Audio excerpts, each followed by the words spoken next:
Welcome to Practicing Failure, where we learn about mental health, celebrate mistakes, and explore how failure helps us grow.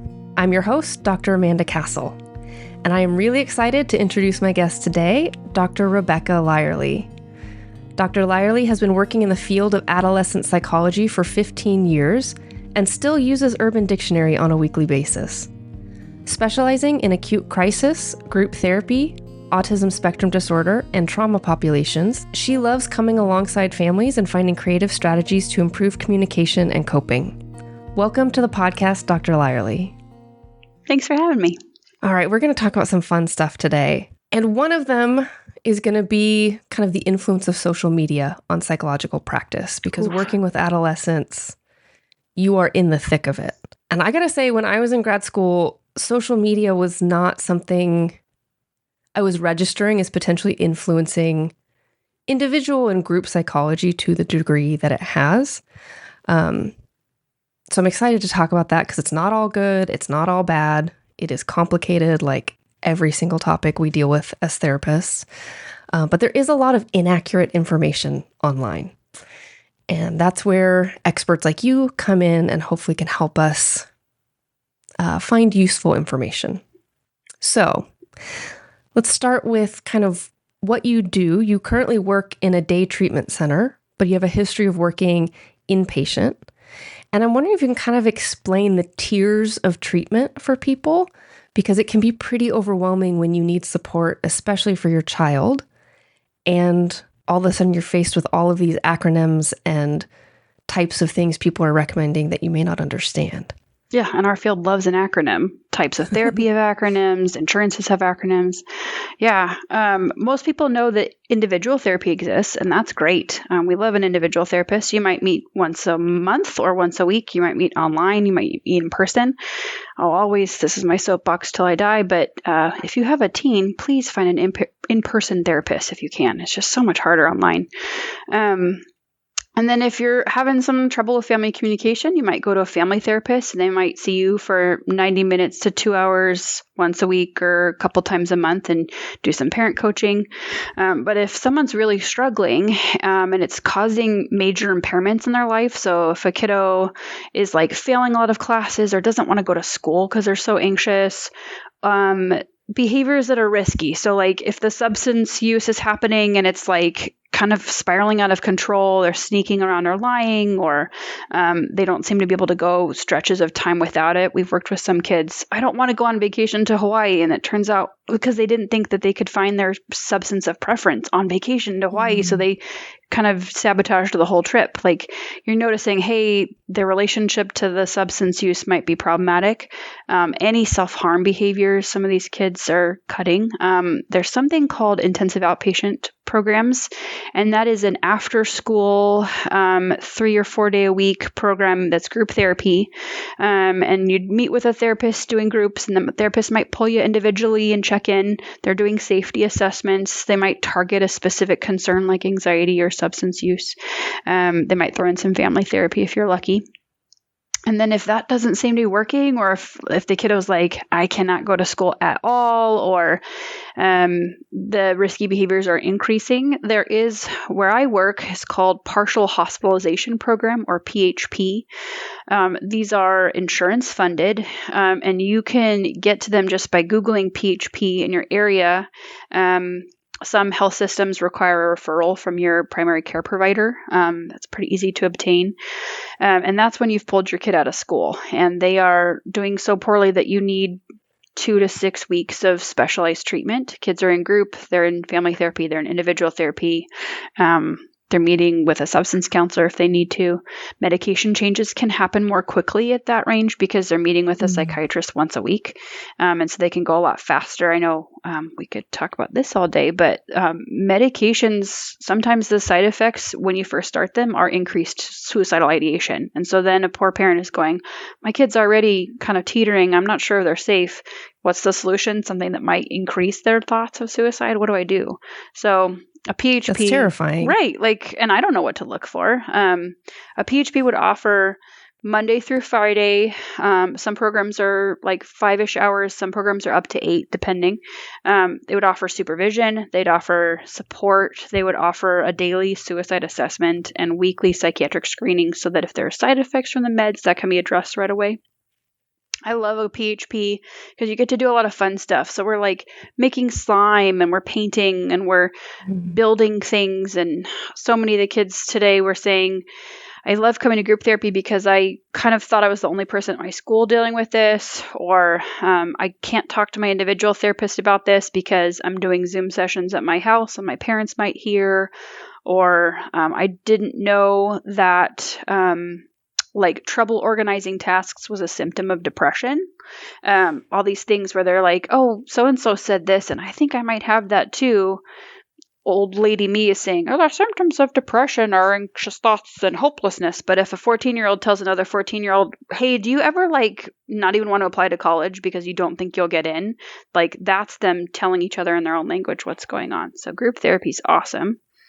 That's beautiful. Yeah, kids are so helpful. They want to help each other. And then sometimes if things are still really struggling or if there's something organic going on, you might have a kiddo that's been struggling for a long time and nobody knew, and they might have actually attempted to take their life or taken steps towards that. So some kiddos will have like a stash of medication, or they've thought of a way they might want to hurt themselves. We recommend going to the emergency room or calling 911 if it's urgent and getting assessed. In California, that's called a 5150. In other states, it's called other things, Baker Act in Florida. But it's an assessment by a professional person that can say, I'm seeing this many warning signs. I do think you need to go to a hospital for a couple of days and start medication and get eyes on and build a safety plan in a safe environment. I worked at a hospital for 4 years, and the team there cares about families and cares about kids and wants your family member back in the community as soon as is safe. So in California, we tend to hold people at minimum 72 hours just to make sure we're not missing anything. And then that depends on the length of stay with medication and the safety plan. So sometimes kids will even switch, hey, it's a trigger to go home to dad's house. Let's try staying at grandma's house for the month and see if that changes things. Or, hey, like we need to do a sweep of the house and remove any sharp objects and any things that might be triggering. Give us a couple days. We'll do a family session and then you can return home. The average length of stay at the hospital I worked at was 5 to 7 days. And then normally they've made referrals for therapy and set up a plan. So inpatient hospitals are great. There are groups. Ours had a whole basketball court, which was awesome. The food was really good. The staff there know what they're looking for and want to help. But it does mean that you're going 24/7 to a facility where you can't have your phone and you can't, you might be wearing sweatpants for a couple of days and have a roommate. And that does sound like terrifying and like it's overwhelming. Yeah. And it's normally like, social media doesn't do a great job of giving us an accurate picture of things. The staff there love what they do and don't want to keep anyone there. I know I've said this, but don't want to keep anyone there longer than they need to be. So it is locked. That's true, but only to make sure that you have the right safety plan for when you're ready to go home. Because the ultimate goal is keeping people alive. Yes. And giving them the tools to want to stay alive long term. And plugging them into the right resources. So I would tell kids, till I was blue in the face, the best thing you can do right now is like tell the truth. So if you've been having these thoughts for a long time, like tell us the whole time that it's been happening. Don't say, oh, the last couple of weeks or just one time. Like tell us how far it goes back. And if you have a secret stash of stuff at home they need to know about. Or we've worked with kids where it's like, it's really triggering to go in a grocery store because I have some eating disorder stuff. And every time we go grocery shopping, I'm thinking about it. That was parent didn't know that was one of the triggers. It's a great time to say, hey, I need to give you this feedback. When you talk to me about college applications, I want to hurt myself. It's so overwhelming. Okay, thanks for the family meeting. Bye. And then you can like go and take a day away from your parent while they kind of react to that feedback without feeling like, and now I have to go back in the car and drive home with you after this family session. You get a little space to process and get support. So. It can be so scary to speak up for your own needs my as an gosh. adolescent. Yeah. And who's teaching you how to do that? Oh my goodness. Theoretically, parents. Sure. It's a big But job. that is highly dependent on how they were taught. Yeah. And most kids I work with, if I say, hypothetically, if your friend told you this, would you tell their parents? Would you tell a teacher? No. Keep it a secret. Snitches get stitches, you know? Like automatically it's like, no, I wouldn't tell anyone because they wouldn't want me to. Kids are, I mean, this generation of kids is so smart and they are learning that they need to speak out. But I think by default, they always think, I don't know if I can trust the adult. And depending on their life experiences, that may be warranted or not. Yeah, or scary. It's scary to have hard conversations. It's scary to say, I've been thinking this way for a while. And the great thing about depression, I say with sarcasm, is that it tells you that you're the only one experiencing this and that no one will understand you. Depression tells you that no one cares if you're suffering, that you don't matter to other people. And that's not true, but that's a perspective that gets stuck in a rut. And then all you can see is evidence that you don't matter or that you don't have an impact. Mm-hmm. And then that's how so could you ask lonely. for help? Yeah. Yeah. So in your work at sort of a day treatment facility, what are common themes and common stressors that you're finding in adolescents right now? Oof. I mean, the obvious one's COVID. These teenagers that I've got now, it was like late elementary, sometimes middle school that where it hit them with COVID, and that was a really crummy time to stay at home and not get to bounce off their peers and learn in a different way. And so I think we're still picking apart like how to catch up to some of those missed opportunities. I'm so glad that these kids were kept safe medically, and that was the most important thing. And there were pieces of development there that got skipped over or slowed down even. I think social media is a double-sided coin and has a lot of great information, and it can connect people, and it can distract when you're feeling stressed out. I always prescribe a good cat video to someone that's having a panic attack. But at the end of the day, there's also a ton of misinformation out there.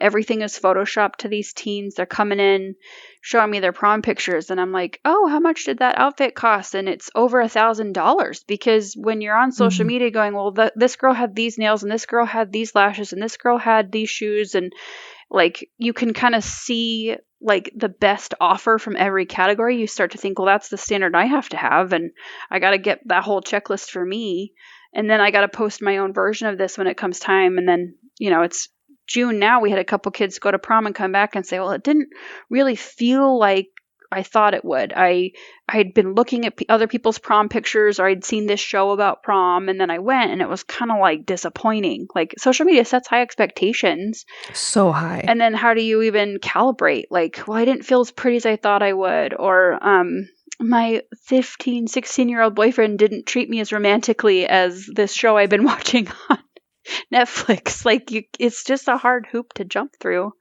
And the more excited you are about something, the more you do research. And so they're watching more and more content, thinking life will be like this. And it's just so accessible. And if you have influencers who are getting sponsorships and are motivated to sell certain things, it's really hard to discern what's real, what's the motivation, and why are people promoting different things. Absolutely. And to have a conversation with a 14-year-old about, hey, this person that you're watching, they might have an agenda outside of just telling you something interesting. They might be selling you something, or they might get financial incentive. Like, that's a hard conversation for a 14-year-old to slow down and go, what are the other reasons? And 14-year-olds are totally capable of it. They've done the research on like substance use prevention with teens, and the best way to approach it is to say, like, hey, people selling you substances are trying to trick you and fool you and deceive you. Can you see through their deception and make the healthy choice for you? Like saying, oh, drugs kill, or watch out for side effects, or like teens don't care. They're looking for a risk. But if the message is, let's peel back the layers and go, how are they taking advantage of you? You are smarter than this. Like, that's one of the most effective strategies for keeping a kid sober or safe is, Like, let's look at the advertising, or let's look at like the source and how they're trying to manipulate you into using. Let's do some buying. critical thinking. Exactly. That's very different than the DARE program. Flunk. F. Big old F. Sorry, Nancy Reagan. Kind of useless. No yeah, offense. sorry, not sorry. That did not. Let's try something was not else. effective. Yeah. Yeah, in the world of non-judgmental assessment, that was ineffective, and let's try for more effective means. And they didn't know at the time. Like, and this is my another soapbox, but like, oh gosh, we had a professor at our school that would say, like, this isn't your grandpa's reefer. Like, the substances are more potent and more accessible and more appetizing than I think they used to be. And so, how could a kid who wants to take a little risk and wants to be like their friends say no to something that is marketed for them, flavored for them, or like, one of the most annoying things about like nicotine or marijuana on school campuses is that it's so easy to share. Like, if a kid gets a hold of a device, it's not like easily consumable in one brief sitting. They can spread that around and, oh, so and so has this device, and tell everyone, and it's a party. It's like the kid brought, like 50 pizzas to school that day because there's so much in one little container. If they've snuck it on campus, it can go around pretty far before it runs out because it's so potent. So, and then I can feel like I can give this a try without signing up for a lot of commitment. Yeah. When the 13 other, like, we've had kids come in and they say, yeah, I walk into the bathroom on my first day freshman year, and there's just girls in the bathroom saying, hey, do you want this? And like, I didn't have any friends. I didn't know anyone. I'm like, I didn't know how to say no. Like, I wanted to have people like me. And if I say no, well, they think I'm immediately going to go narc on them in the office. Like, there's not a lot of options. Oof. That's kind of terrifying. Yeah, it's terrible. It's intimidating. Yeah. This is when my niece, who's now out of high school, was in high school, and she would share stories. I often would just think, like, it is harder to be in high school now than it was for me. And there was a lot of hard things in my generation, but it's just different hard. And every generation has their unique set of challenges. And it's very easy to dismiss them and say, like, back in my it's not as bad as what I had. Yeah. And it's different. And I would hear stories, like, I feel like online bullying has ramped that whole experience up to a degree that I don't think I could have handled at that age. Yeah, I can barely handle it election season. Like, there's just that dopamine hit of so-and-so retweeted this or so-and-so reposted this. That makes me feel better immediately. There's just immediate gratification for poking people or tearing away at people or their beliefs or values.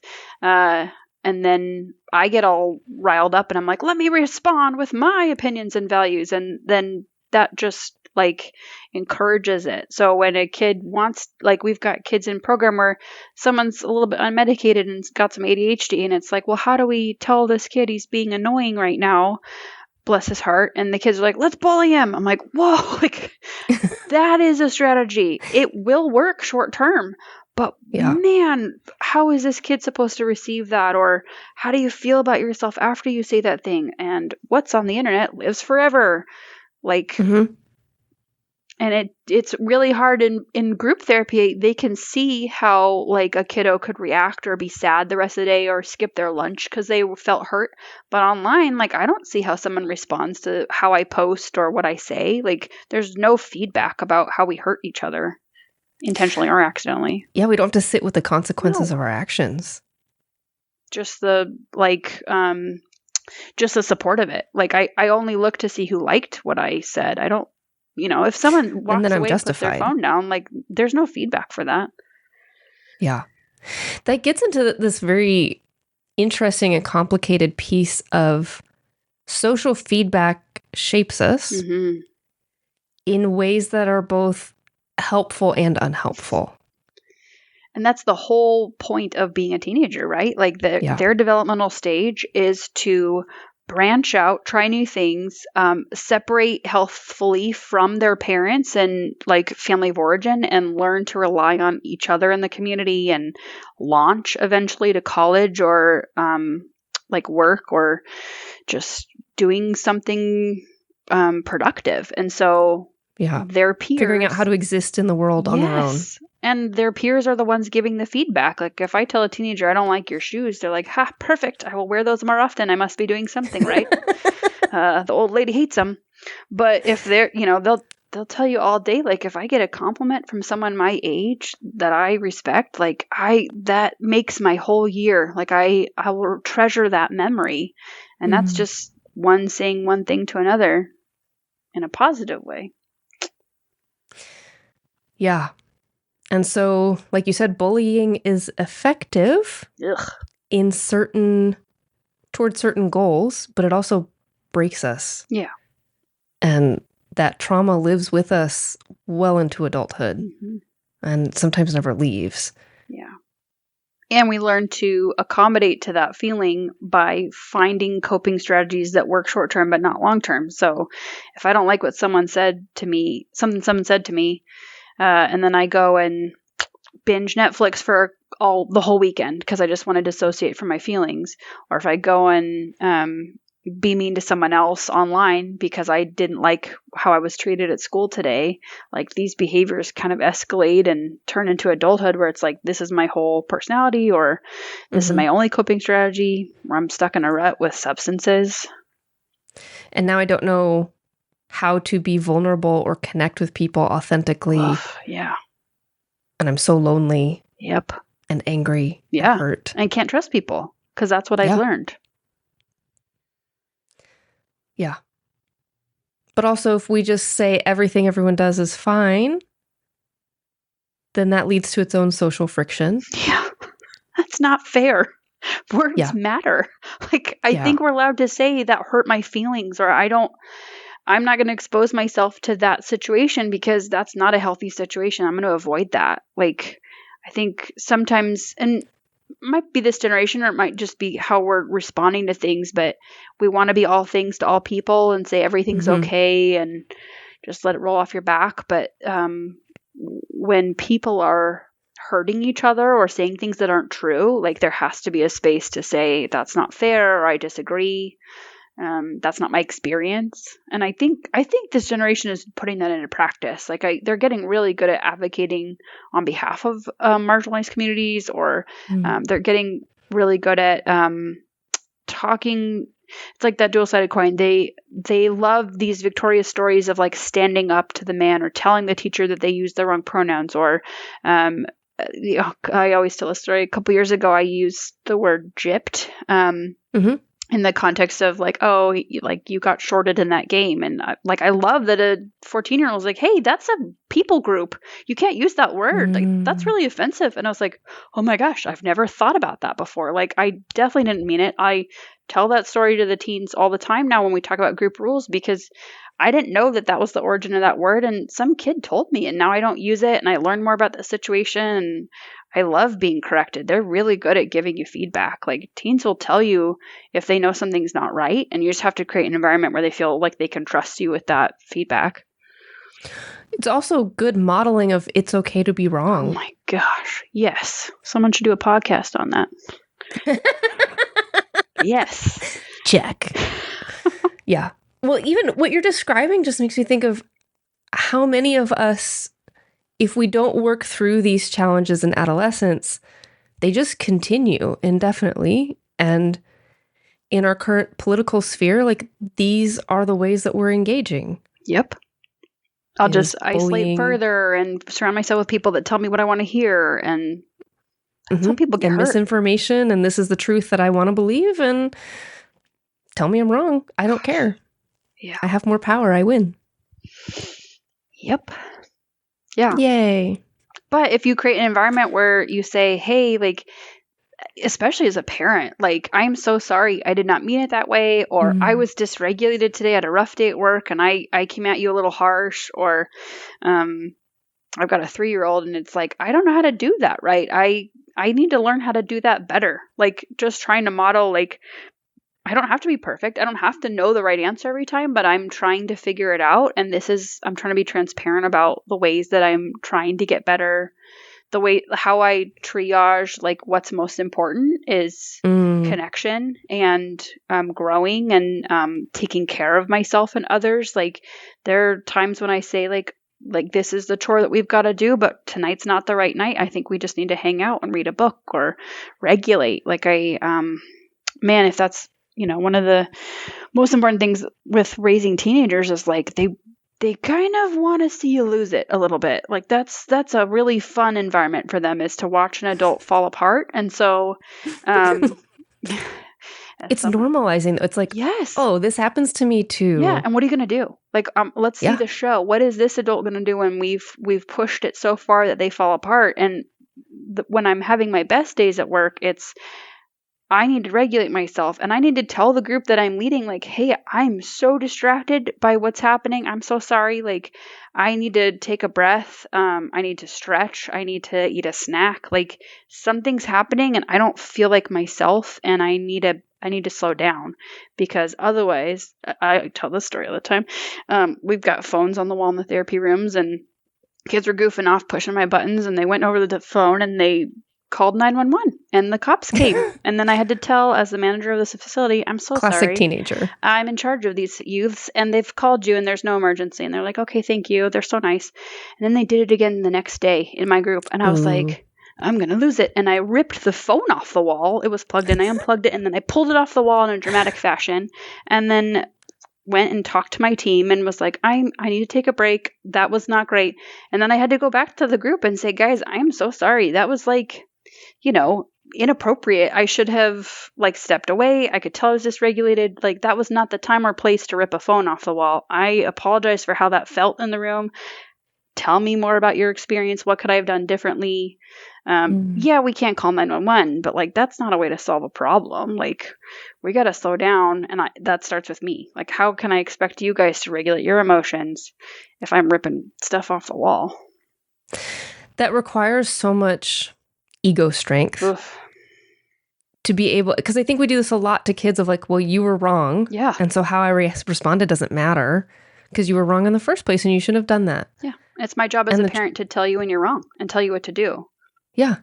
Not teenagers. But the truth is, we can all be wrong at the same time. Yes, often. Is there some magic age where I stop making mistakes? Because I haven't hit it yet. If I find it, I'll let you know. That'd be a nice self-actualization. Yeah. Yeah. So this is all really helpful. But it makes me think about, with the developmental stage of adolescence, we're trying on identities, we're trying new experiences, we're figuring out, what do I like? What do I not like? What comes from me? What comes from other people? What does a successful path through adolescence look like? What skills or ways of existing should we end up with at the end of it? Ooh, I like that. That there's a positive approach or things to work towards, instead of just a sober teen or a teen that hasn't done this, or this. It's not a checklist, but it's, I love working with families where, because depression can hit kids from all flavors, and the families come in, and a kid that can trust the right people to ask for help, that can ask for help at all. If it's reaching out to a teacher and saying, I'm so behind, can you work with me? Man, that's a skill. Or, I don't know how to fill out this form for this job application. Can you partner with me? Because I think there's a whole spectrum, right? There's the lawnmower parents where you go ahead of them and push obstacles out of the way. And there's the helicopter parents where you hover nearby, always within arm's reach, and kid comes home. So then you may not get the experience of successfully tackling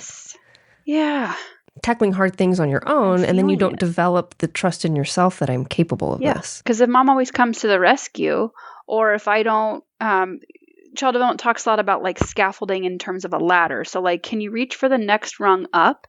Do you have the resources to reach up?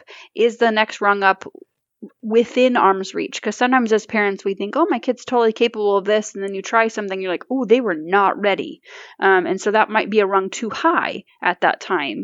Or is this the right timing to reach for something? all the time we do these family therapy sessions, and if we've had a really intensive day of group therapy and we've really challenged a kid and we've pushed the limits a little bit, I had to reschedule a family meeting this week because I was like, how we've just done 4 hours of therapy and I'm asking this kid to come and do an hour of intensive family therapy. Can we push it back a day? Because I think he's out, his tank's empty, and teaching let him digest this a little. Yes, and recover. exactly. And like refill your tank and just have a more sturdy perspective on what's happening. That would be a successful teen, is to say, I know when to push myself, because I think it's both sides, right? Like we've got kids that are, kids are posting their college acceptances online and everyone thinks everyone's amazing and I can all play at a top tier athletic program and I'm going to get a scholarship and I'm going to be amazing. And it sounds great, because your social media page is curated to show you all the highlights, but those are big bars to get over. And it's okay to shoot for what's a good fit for you and not what sounds shiny on social media or what your friend at school is doing. So knowing what to reach for and when to reach for it. Just like an athlete could get injured if they push themselves too hard, I think sometimes teens want to have it all. And so then we're getting a lot of 17-year-olds come through where they're like, I got to senior year and things are within reach and I'm exhausted and I'm burned out and I don't know how to tell anyone. Everything looks perfect from the outside, but I don't know how to say I'm drowning. And then to ask that kid to move across country in 3 months and live in a dorm with 40 other kids and navigate in a different culture and with different responsibilities, even if that kid is totally capable of it, but have we taught the kids how to recharge? Or look at things how to triage, you've got 52 things due. How do you choose the things that are most important? And how do you know, my favorite teacher in high school said, every decision involves loss. Even if you pick the best option for you and it's so shiny and perfect and happy, you're turning down something else. And I think teens and even myself, I'm like, but I want everything. The internet tells me that I can have the perfect fit and the best parenthood and the best marriage, and if I choose to pour resources into something this week at work that may cut into my resources as a parent this week, or that may cut into my resources as someone who manages a household and has dishes and all these things, every decision that you make when you pursue something involves a loss in another category, and that is life, which no one tells you because the internet makes it look shiny. Grief is a part of life. Oh my gosh. Because we're always losing. Gosh, can we just make some space to feel grief as a society? Yeah. I love social media, but I have yet to see people handle it really well. It sometimes happens, but it's so hard to slow down and to say, oh, this should be private, or grief is better in a real person community. It's not as great when you're posting things or, I don't know, performing for people. It can get kind of confusing. And even when we do post about hard things, it usually tends to get boiled down into something very simple. Yeah. And the messiness and the complicated nature of it get lost. Yeah, it's complex. And then if we post it, it gets the dopamine hit of someone reacting to it. And sometimes for me, good grief, when I've been interacting with my grief in a healthy way, it hasn't been super public. It's been with people that know me and can sit beside me and have watched that lovely Brene Brown clip on empathy. It's presence. It's not click counts or exactly. Yeah. And that is one of the hardest things, because I think as teenagers, when we don't have a set identity yet, which really doesn't solidify until after our brains are done developing at 25. Surprise. So usually late Spoiler 20s alert. is when our personality is more firm. Yeah. But in that space, it's but I want to be all things to all people because these all seem fun.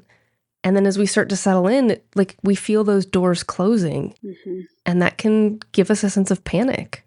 Yeah. And not knowing how to curate that sense of panic and be like, oh, this is normal. I need to choose a path. Some people get they get frozen because there's so many options. And then it's I need to choose something. And then it didn't feel exactly how I wanted it to feel. And oh, how disappointing. Yeah.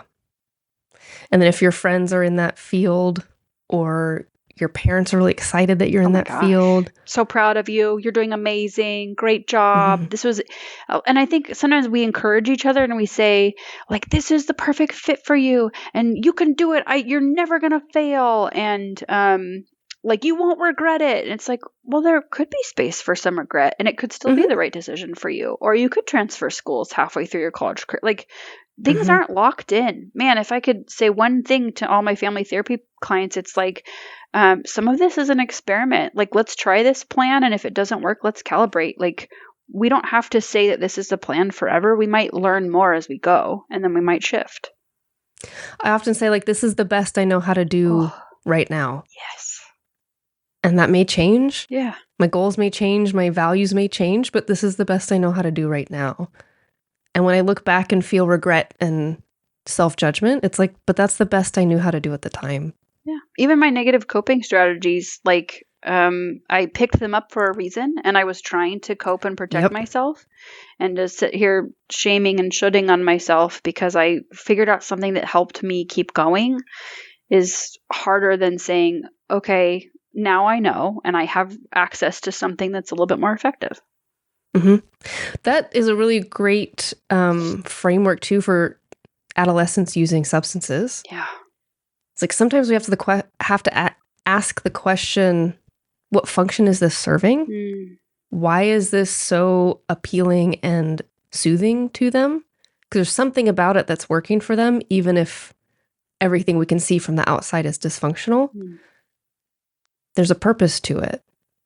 And replacing a behavior is a lot easier to do if you understand the purpose behind it. Yeah, and have the resources to swap something in. We've got this amazing substance counselor here, and oh man, I'll quote her, but she says, like, failure doesn't bring you back down to zero. So if you've tried something, like tried to be sober or tried to go days without cutting or something like that, and I failed.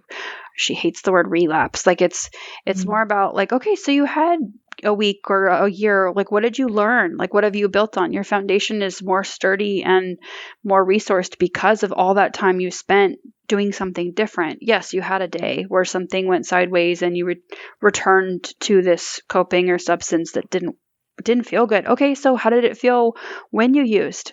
Did it not work? Like, don't you feel crummy now? Like, yeah, that's because you have things that do feel better afterwards. Like, it might have felt good for an hour or a day, but you're coming to me because, like, you want to go back to the stuff that, like, really works. So, yeah. Yeah. It's very strength-based and focused on hope rather than shame. Yeah. Which teenagers are just so vulnerable to shame. I think there are a lot of expectations for what this phase of life should look like. And both, like, man, I had a kid at a hospital and I wish they'd said, and then you're going to question this, and then you're going to question this. And I think they just give you your baby and walk you out the door. But there's this piece of like, what did you think this stage of parenting would look like? What did you think that, like, potty training would look? What were your expectations? Like, did you think that you'd be sleeping the first year of their life? And I thought, well, more than I got. And like, I wish I'd talked to more people and gotten more, like, less of the shiny glittery stuff and more of the like, oh yeah, like this could happen well into their third year. And I think thinking about what expectations are for raising a teenager and then taking feedback. So it's like, okay, I want to teach you these things. You're about to launch. You need to learn how to change a tire, and you need to learn how to be respectful, and you need to, okay, so then let's check your teaching strategy. Like, if these things are important to you as a family and your kid's consenting to learning these life lessons, then how are you imparting this information? Are you having really cool, curious conversations and being creative about, like, go for a walk when you talk about something, or go for a drive so you don't have to look at each other's faces when you talk about awkward subjects. Oh my gosh. Are you sharing your own personal stories? Because teenagers love to learn about you as a person, and anything that you can share that's appropriate about, like, what you learned from failure or how you resolved the conflict. Telling a kid I had a perfect upbringing and I never made a mistake is like a recipe for, well, they won't get it if I tell them that I failed. I can't come to them because they never had this problem. You mentioned something in there that really jumped out to me, and that is if your child is consenting to learning.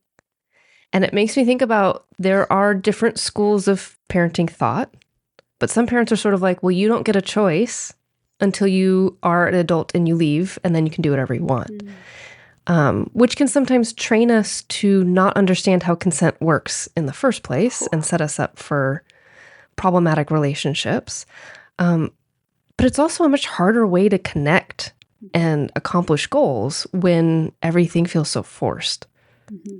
Kids are really good at tuning out these days. Like they've got they're multitasking all the time. They're doing homework while they're listening to music and browsing something. And I think it's really easy for them to just flip the channel. If what's that Charlie Brown, the wah wah wah, like this is probably not a new issue, but like if you've really got a kid's attention, like they're going back and forth with you, like they're invested, and so they're engaged. Yes, checking in on, hey, I'm saying something really important, but like, am I delivering it in a way where they can hear me right now? Matters. Yeah.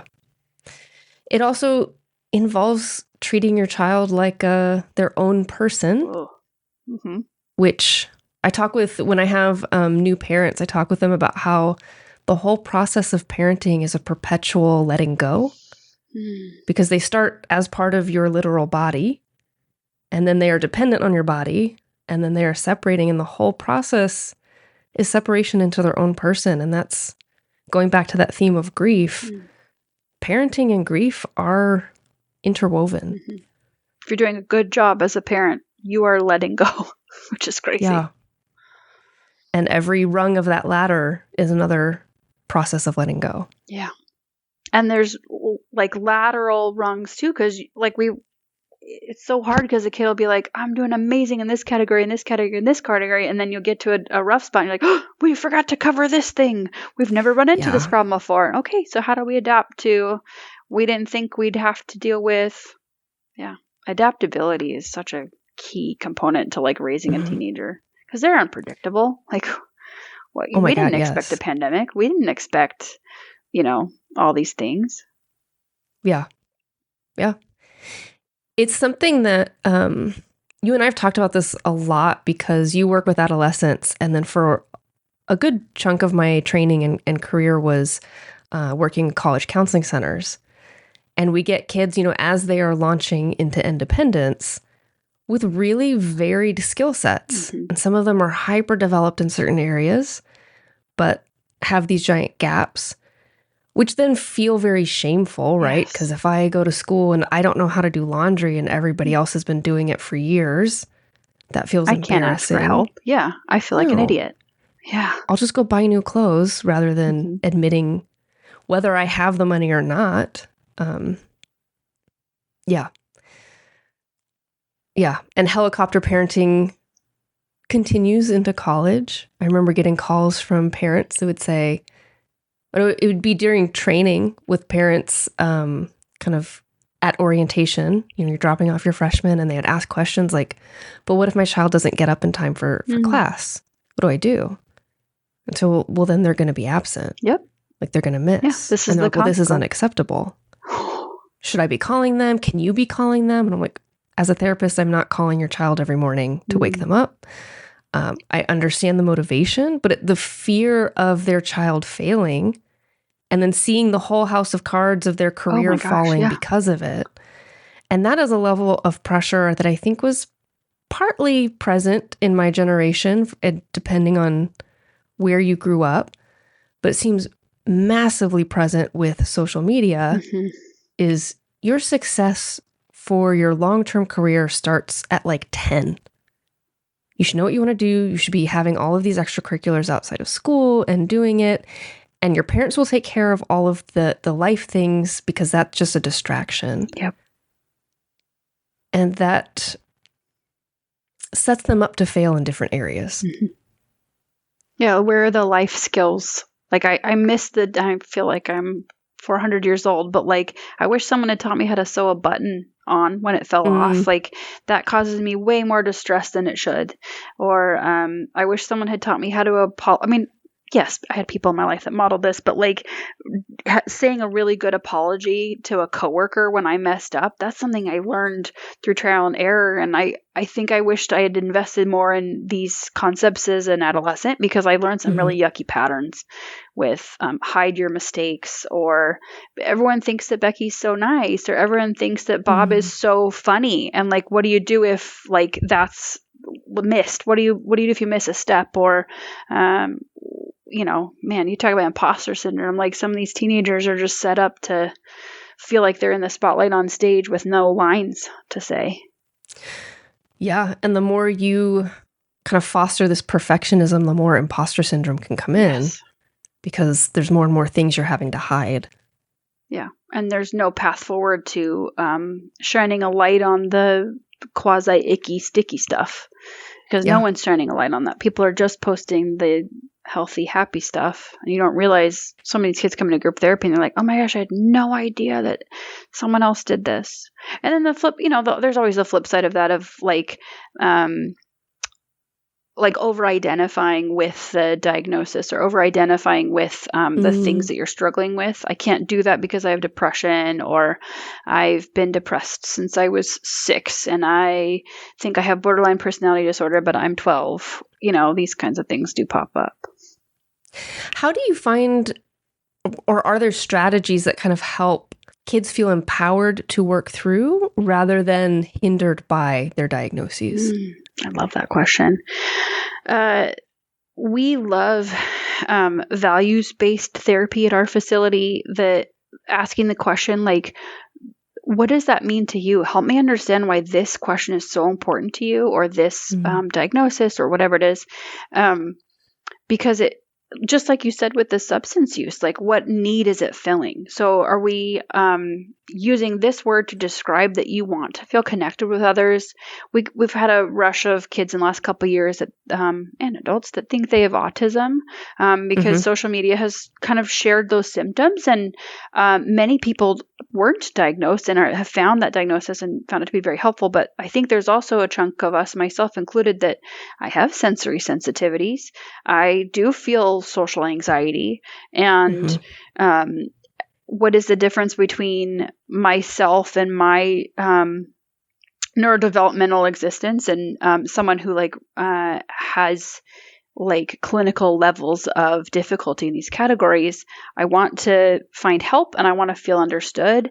And I also sometimes want to avoid things that are hard. And so if I say I have social anxiety and I just don't want to go reach out to people or expose myself to new situations, I can say, oh, I have social anxiety and I shouldn't have to do that. Let me avoid it if I can. And so holding out hope for these teens and clarifying what the meaning is behind their question, what need are they trying to meet, and then identifying personal resources that are in place so that they focus on like their goals and values and their self-worth. Sometimes some of the diagnostic stuff kind of falls off because it holds less meaning.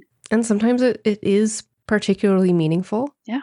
The function of a diagnosis is different for every person.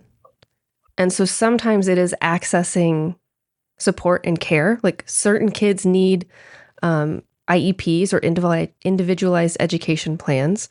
Those are necessary for them to kind of benefit from the educational experience. Other people, it's part of this process of self-discovery, and this helps me feel like I make more sense in the world and the world to feel less overwhelming and scary. And I think there's arguments to be made for both of those as legitimate reasons, but they do sometimes change how the diagnosis is used and what it represents in culture. Yeah, and the intensity at which trying to access those resources and then feeling resistance can get really tricky, because sometimes when I feel resistance, I want to get louder and bolder and braver, and I tend to over-identify with the cause, and then it becomes my identity, which teens are especially vulnerable to. When something isn't fair, they want people to know, and they want to act on it, and then it can sometimes lead into like, this is the only cause I care about, and my mental health hinges on this cause or this component of my experience. And that can get really tricky because we are complex people and we exist in lots of systems, and parents can desperately love their kids and want the best for them, and miss something that's a part of their identity, or just simple stuff like, I don't think you should play sports. You could get too many concussions playing football. And a kid's like, but I'm a football kid and I must play. And who am I to my high school peers if I don't play on the team? And that's a silly example, but there's lots more complex stuff about identity that can get a little tricky when it's one component of someone's life, but it's not who they are to, and it's not something that like a parent's judgment or like one peer's judgment could take away from them too. Because I think sometimes when a kid feels, or even an adult feels invalidated, that rejection can feel so overwhelming because it's like, well, this is who I am, and I'm so hurt by this invalidation. And if that's one part of who they are, and I think it gets tricky. A lot of the kids I work with, my parents don't understand my anxiety, or my parents don't understand my depression. They don't respect it. And it becomes the identity, instead of like your parent sees you and sees how happy you were as a young kid and wants you to feel healthy and happy. And in doing that, reflection may sometimes kind of demean, you're not that depressed, or you could do this. I know if you just tried harder. Or the classic is like, if you just went outside, like, yeah, you'd feel better. And it's too painful as a parent to think that like my kid is hurting that much. And so if I just help them reframe it, this will all go away. Yeah. And CBT is great. Like, reframing is a component. That's not the worst advice, but it comes in the context of like, is there something medical going on? Like, are you drinking enough water? Are you feeling like high enough self-esteem? Like, there's so many things that go into feeling better and feeling like yourself, and reframing. And can we maybe validate first? Yeah. Before fixing. Yeah, I hear you. And that must be so hard. Man, if we could just start there. Yeah, help me understand how this is impacting you, or like other things that I'm saying as a parent that are kind of sending your brain sideways, or their messages being sent to you by my actions that are kind of sending you on a path. Yeah. As a provider for you, are there ever times that it feels almost scary to take a diagnosis away, where like you would do an assessment and you're like, actually this diagnosis doesn't fit, but it's become so key to their stability that it's hard. Yeah, because it holds meaning, and everyone understands their diagnosis kind of from their own perspective. And some diagnoses were not meant to be forever. Like, some are neurodevelopmental, like autism or ADHD, some of those, but some of them have like, if we pull out our handy dandy DSM, like there's a time frame listed and there are effective treatments. And I always want to celebrate strengths and progress, and respect the full like timeline. Sometimes when you're in the middle of a season of depression, it's hard to remember, oh yeah, 2 years ago I felt differently, or there was a span in that time when this wasn't so heavy, and can we peek at that a little bit?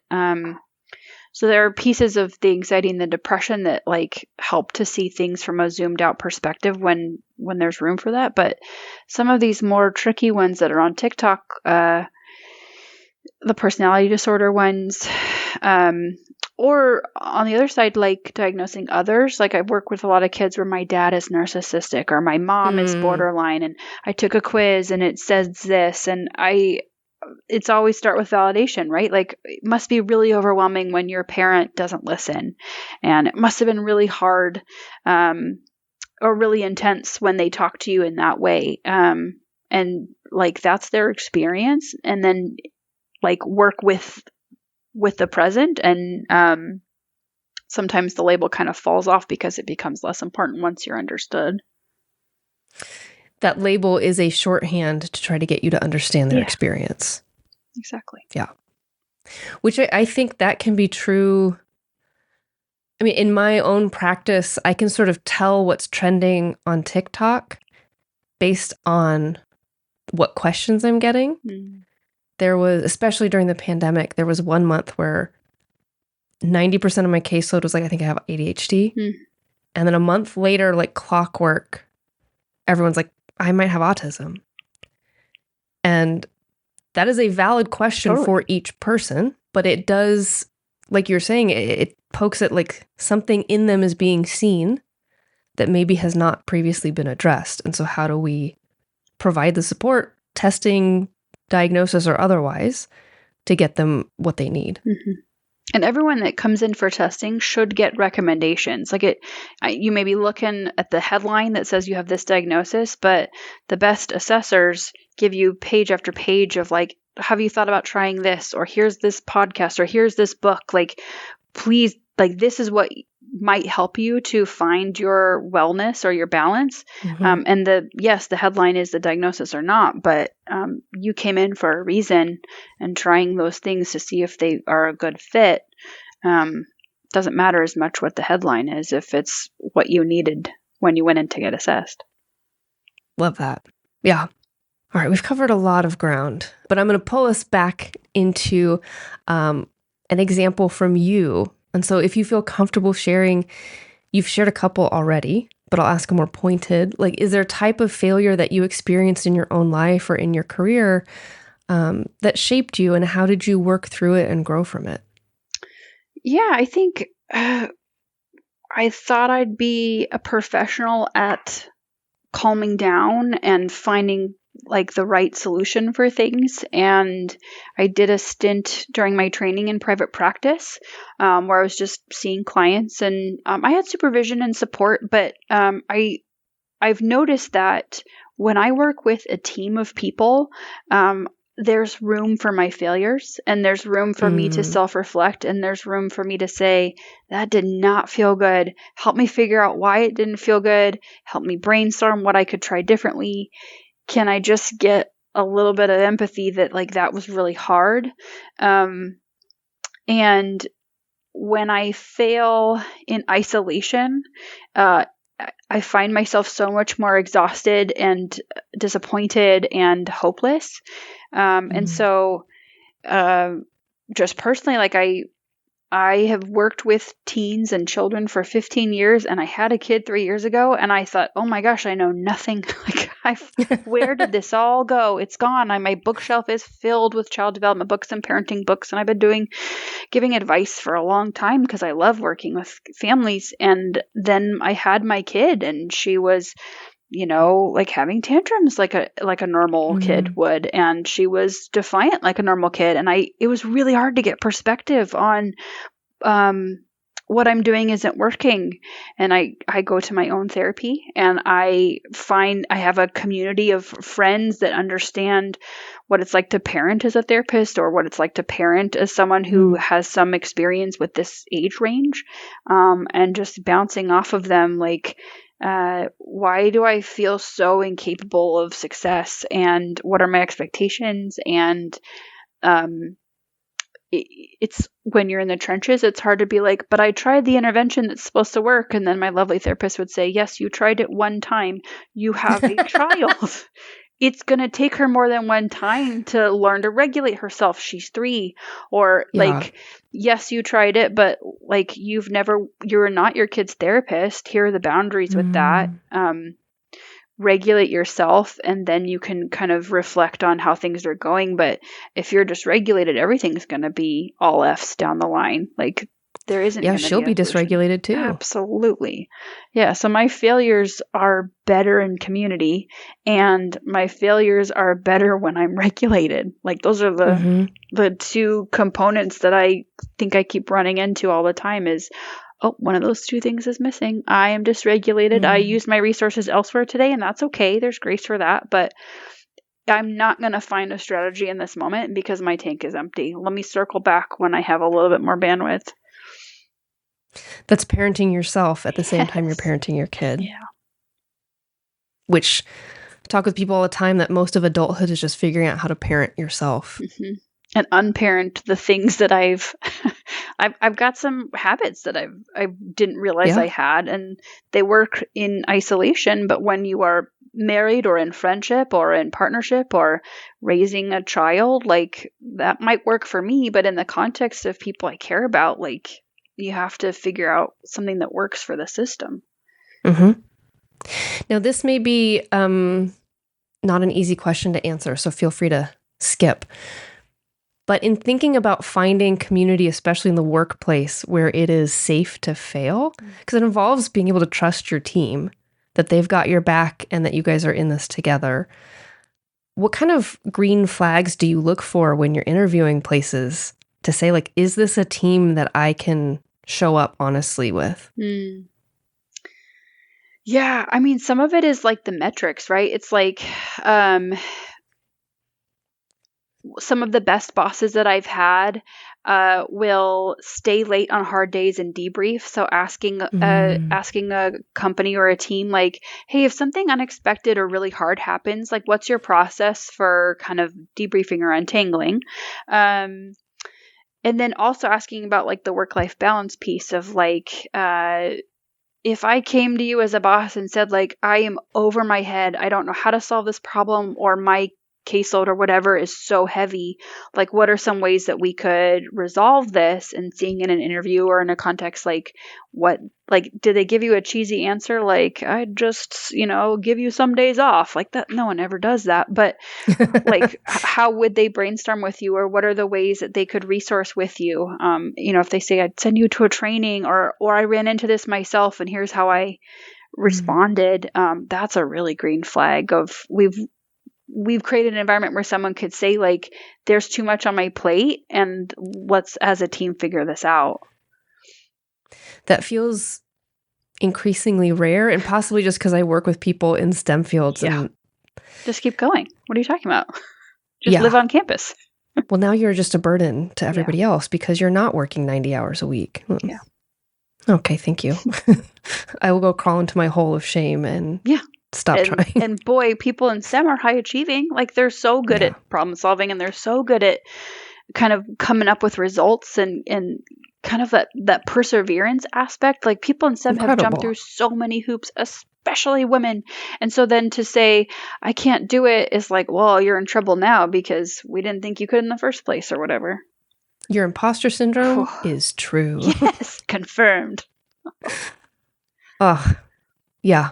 I mean, so many of the things that I work with people in my work is like the foundations of this start in childhood and adolescence. I remember you and I talking one time a while back about when we were teens, we didn't understand what stress was or what it felt like. And so if we were up late studying, we're pulling all-nighters, we're doing this, doing that, trying to kind of jump through the hoops to please people.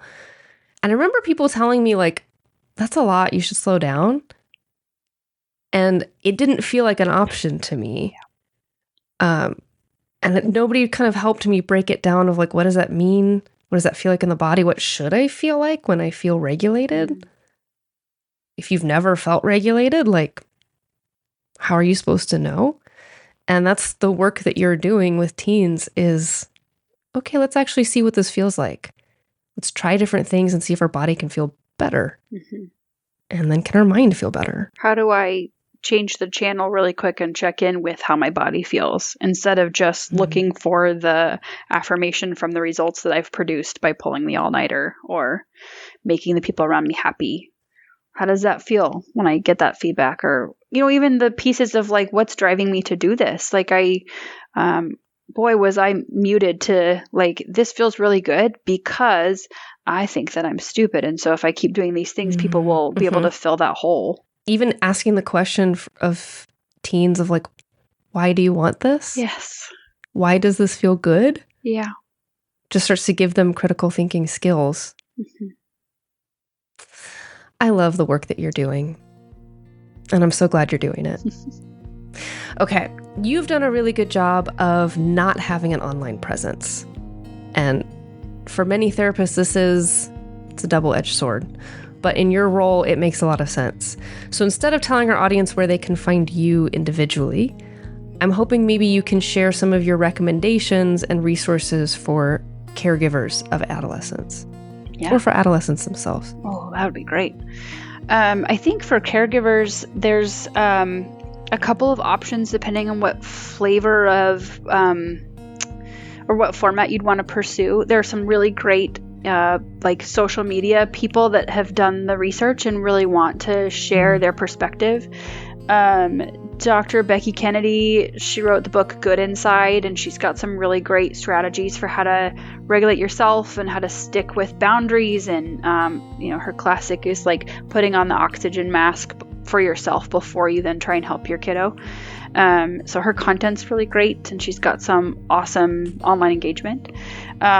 For social media specific stuff, The Anxious Generation is kind of the foundational book or content that you might want to run into. There's some good podcasts that summarize it, but talking about the influence of social media, talking about adolescent brain development and what it looks like right now with this chunk of kids versus in the past. And then if you really liked that flavor, my favorite book kind of learning more about teenage development is called The Teenage Brain by Frances Jensen, who's a medical doctor.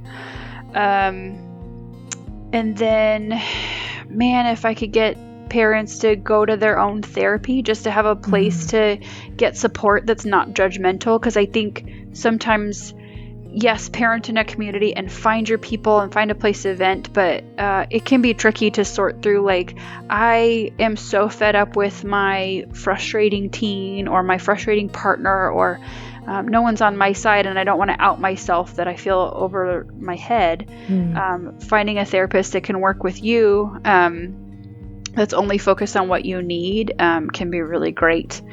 For the adults. And then for teens, I would say, like, check credentials if you can. About 50% of the stuff on TikTok and mental health is wrong. Someone ran a lovely study and found that 50% of it is actually not helpful advice.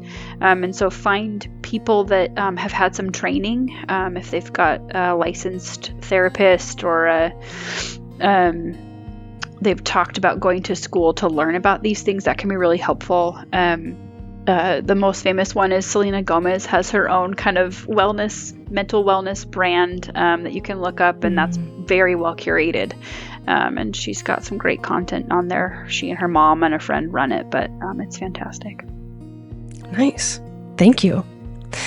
And thank you for kind of taking us in a deep dive into your world. It's very rich, very filled not only with your own education and training, but just lived experience over 15 years is rich. It's very rich. And thank you to everyone who listened today. Remember that failure is a necessary part of growth. So keep failing, keep learning, and keep growing.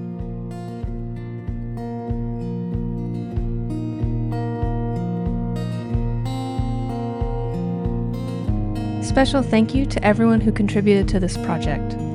Consulting producer and editor, July Diaz. Producer and graphic designer, Ben Castle. Logo art by Josie Huang. Theme music by Daniel Rogers.